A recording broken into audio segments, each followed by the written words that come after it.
One of the top storylines coming out of this weekend is, should Bryce Elder be sent back to AAA?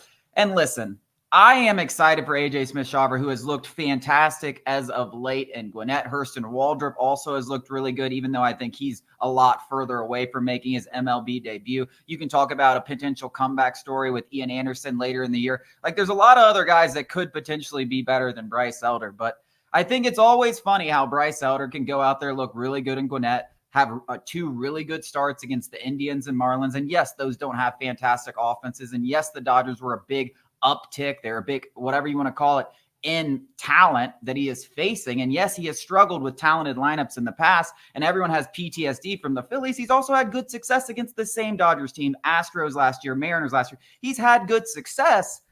I just think it's funny after one start how everyone's just ready to, because he throws 90. It's really that simple. Everyone is just convinced that Bryce Elder does not have MLB stuff because he throws 90 miles per hour. It is that simple. Like, that is the evaluation these days from the average eye. If you do not have velocity and you do not perform well every single time, you apparently are not an MLB pitcher, even if you have a mid-3 ERA for your career. You can talk about Bryce Elder's bad second half, but he didn't just have one good first half. He was unbelievable in the first half of the season. 10 starts in 2022, which was his rookie year. He was unbelievable. First two starts this year, he was really good. The reality of the situation is Bryce Elder hasn't had one good first half. He's had one bad second half, and everyone's just using that as like, oh, the guy can't pitch.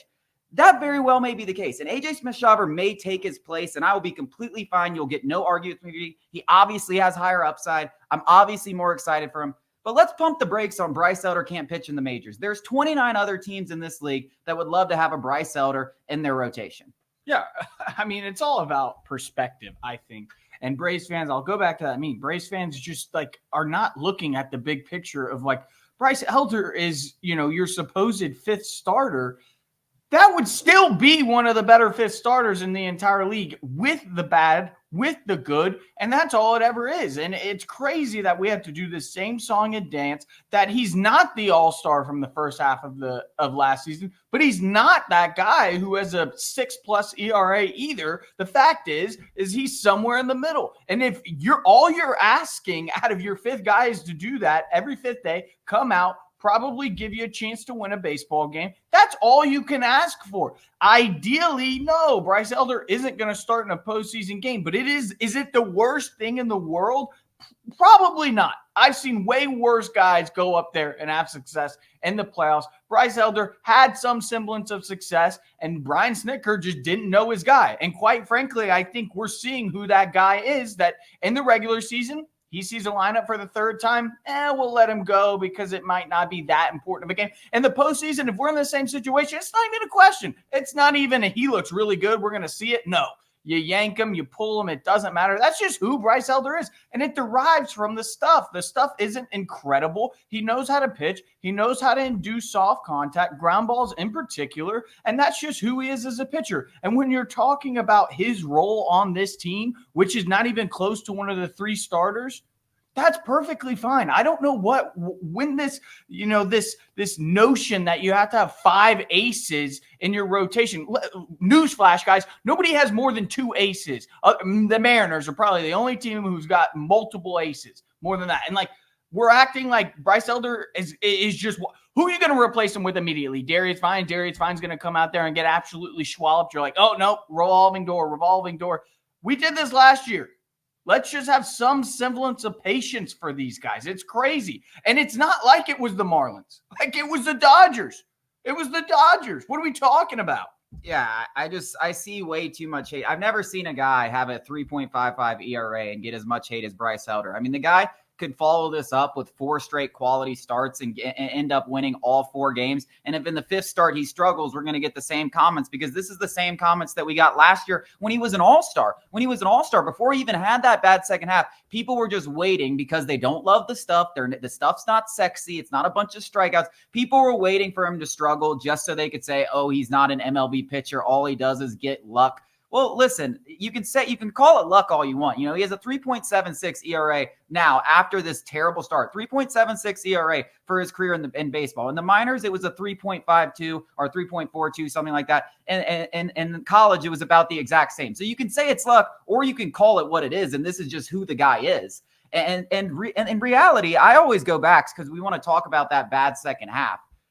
Guys, it's so normal for a 23-year-old pitcher who is in his first professional season, once they get tape on him, and once he is pitching over 100 innings for really the first time in his career, to run out of gas. The big problem with Bryce Elder when he struggles is his control. When he starts walking batters and adding to the contact he's already giving up, that's where the problems start to happen. If he's throwing strikes, he's proven to be incredibly effective. So you can sit here and say he's not a major league pitcher all you want, but you're completely wrong. Like, I'm telling you, you are wrong in that, because he has shown us that he can shut down good lineups, bad lineups. I mean, 3.76 ERA over 50 starts. This isn't a small sample size. Like, I don't know what else to tell you. Like, he is a major league pitcher. Now, he may not be your favorite. He may not be the sexiest one. He may not strike out 11 batters per nine and win a Cy Young, but he's a major league pitcher that's going to have a long career in this league. I can guarantee that. Yeah, and like, you know, the fatigue could certainly be a factor. It definitely was. He talked about in the second half of the season, but maybe even going into games, like going through that the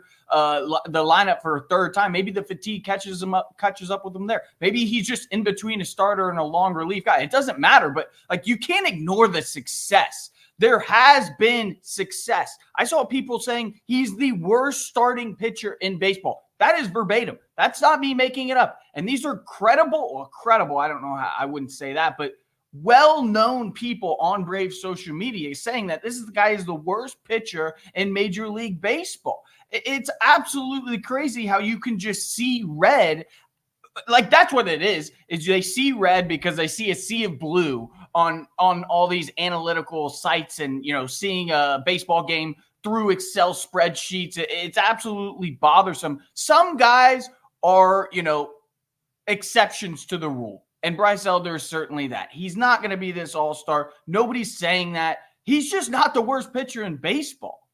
He's 24 years old, too. I mean, to have this much success at 24 years old and just be ready to give up on someone is insane to me. And it's strictly because of the stuff. Like, people just do not think that stuff is major. And it's because of the velocity. They don't care how much it moves. They don't care that it induces soft contact. They care because it's not fast and it doesn't strike out batters. And to that, it means that he's not a pitcher. I do want to say something about AJ Smith-Shawver, though, because I'm with most of Braves country in the fact that I am ready to see AJ Smith-Shawver take over that role from Bryce Elder. He does have the frontline potential. He does have the potential to be a really key piece to this team as early as this season. But with that being said, the Braves have already said they're going to take things slowly with him. They started him off slowly, only pitching him 30, 40 pitchers, and he really struggled in his first couple outings at Gwinnett. He's starting to find that footing, and eventually, whether Bryce Elder is really good or not, if AJ Smith-Shawver is ready, that is his spot. There's no doubt about that. So I'm not disagreeing with that, but there's also no reason to rush guys in May to the next level when they may not be ready. And that's what we're seeing.